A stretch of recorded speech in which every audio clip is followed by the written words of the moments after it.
आदरणीय अभिभावकगण, आदरणीय अध्यापकगण, प्रिय छात्र छात्राओं, कुछ दिन पहले हमारे देश के यशस्वी प्रधानमंत्री श्री नरेंद्र मोदी जी ने वर्तमान परिस्थितियों को देखते हुए एक आपात उच्च स्तर की बैठक अपने सानिध्य में बुलाई थी।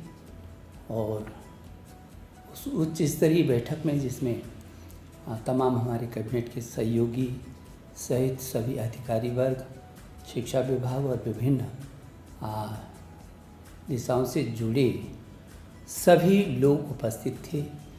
और मैं आभारी हूँ अपने प्रधानमंत्री जी का, जो लगातार हमारे विद्यार्थियों की चिंता करते हैं, हमको अपना मार्गदर्शन लगातार देते हैं।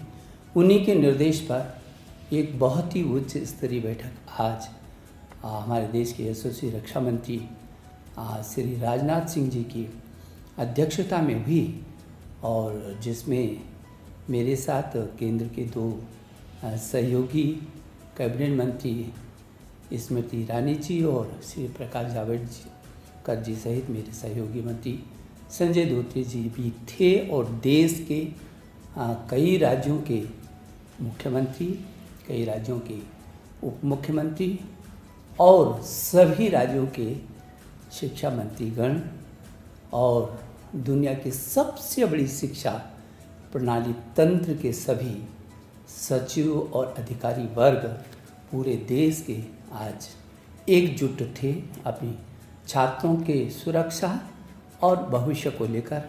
मुझे सबसे पहले तो इन सब का धन्यवाद देना है, जो सारे शिक्षा व्यवस्था के लिए छात्रों की सुरक्षा और आज छात्रों के भविष्य की चिंता की दृष्टि से केंद्र के साथ एकजुट होकर के और आज खड़े दिखाई दिए हैं। मैं उन सब के प्रति बहुत आभारी हूँ। बहुत सार्थक चर्चा आज रही है, बहुत सार्थक चर्चा रही है। बहुत महत्वपूर्ण सुझाव सभी राज्यों से आए हैं और पिछले वर्ष भी राज्यों ने एकजुट होकर के इस कोरोना काल के महासंकट में बहुत अच्छे तरीके से प्रदर्शन किया था। और आज भी मेरे प्रिय छात्र छात्राओं, आप जानते हैं पूरी दुनिया इस कोरोना के महासंकट से जूझ रही है और हम अछूते नहीं हैं। ये चुनौती हमारे सामने है और मुझे इस बात का भी गौरव महसूस होता है कि हमारे अध्यापकगण ने फ्रंट लाइन पर आकर के जिस तरीके से पूरे वर्ष में मेरे छात्रों को ऐसा महसूस नहीं होने दिया और साथ में नहीं जाने दिया, ऑनलाइन एजुकेशन यथासंभव वहाँ तक पहुँचे हैं जहाँ तक पहुँच सकते थे और पहुँच रहे हैं। जो थोड़ा बहुत कमी है उसको भी दूर कर रहे हैं। शायद ये दुनिया का पहला ऐसा उदाहरण होगा जब 25-30 करोड़ छात्रों को ऑनलाइन पर और घरों को ही स्कूलों में तब्दील कर दिया गया होगा। अभिभावकों, मैं आपका अभिनंदन करता हूँ। आपने और अध्यापकों ने मिल करके छात्रों को इस ऐसे वक्त पर बहुत संभालने की कोशिश की है और छात्रों ने भी जो साहस दिखाया है, उत्साह दिखाया है, इसके लिए भी मैं उनका अभिनंदन करना चाहता हूँ, मैं शुभकामना देना चाहता हूँ। मेरे प्रिय छात्र छात्राओं, जो आज बैठक हुई है उसमें कुछ राज्यों ने कुछ समय मांगा है और सुझाव देने के लिए, और उनको कहा गया है कि 25 मई तक वो अपने सुझाव दे देंगे ताकि जल्दी से जल्दी हम इस अनिश्चितता को दूर कर सकेंगे। मुझे याद आता है कि जब हमने आपकी CBSE बोर्ड की इंटर की परीक्षाओं को स्थगित किया था, तब हमने आपसे कहा था कि हम 1 जून तक इन परिस्थितियों का आंकलन करेंगे। जो भी परिस्थितियाँ होंगी वो आपकी सुरक्षा और आपका भविष्य, हमारे सामने दोनों चीज़ें हैं, सुरक्षा पहले और उसके बाद आपका भविष्य। इन दोनों को देख करके हम फिर 1 जून को आगे का आपको अवगत कराएंगे जो भी परिस्थितियाँ होंगी। हमने ये भी कहा था कि जब भी हम इस बात की घोषणा करेंगे तो कम से कम 15 दिन हम आपको देंगे ताकि आपके मन में अचानक न हो कि कब तिथियों की घोषणा हो और का फिर जो है आप संभलें। तो मैं ये समझता हूँ कि ये 25 मई तक सभी राज्यों के जो राज्य, कुछ ही राज्य हैं जिन्होंने कहा है कि हमको थोड़ा सा और भी मौका दीजिए।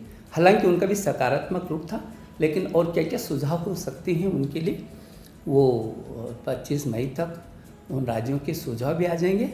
और मैंने कहा है, अपने अभिभावकों से भी कहा है, आपसे भी कहा है, अध्यापक कर्ण से भी कहा है, यदि आपके भी कोई सुझाव होंगे तो मेरे ट्विटर पर आप अपने सीधे सीधे सुझाव भेज सकते हैं। मुझे भरोसा है कि जो हमने आपको कहा है कि 1 जून से पहले और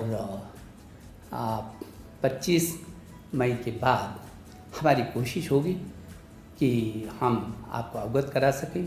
मैं आपको विश्वास दिलाना चाहता हूँ, प्रधानमंत्री जी के निर्देश में आपकी सुरक्षा हमारे लिए पहली है और आपके जीवन और आपका भविष्य भी हमारे लिए उतनी महत्वपूर्ण है। और इसलिए इन सब को ही ध्यान में रख करके जो भी परिस्थितियाँ भविष्य के लिए बनेंगी, हम आपके साथ खड़े हैं। आप निश्चिंत होकर के रहिए, आप बिना तनाव में रहिए। समय के साथ इन परिस्थितियों के साथ हमको जूझना है, इसी में हमको रास्ते भी निकालने हैं। हम आपका भविष्य, हमने पिछले वर्ष भी, हम दुनिया का वो सबसे बड़ा लोकतांत्रिक देश है जिसने अपने बच्चों का एक वर्ष खराब नहीं जाने दिया था, और सारी दुनिया ने इस बात को देखा है। और हमने आपकी सुरक्षा, हमारे लिए हर हालत में आपकी सुरक्षा हमारी पहली प्राथमिकता है। और इसलिए फिर मैं भरोसा दिलाना चाहता हूँ कि आप बिल्कुल निश्चिंत रहिए, और जो भी निर्णय होगा वो आपके हित में होगा, आपके जीवन के सुरक्षा की दृष्टि से होगा, और आपके भविष्य में आपके भविष्य को लेकर के होगा। मैं एक बार फिर सभी अभिभावकों का, अध्यापकगण का, मेरे छात्र छात्राओं, आपका भी अभिनंदन करना चाहता हूँ।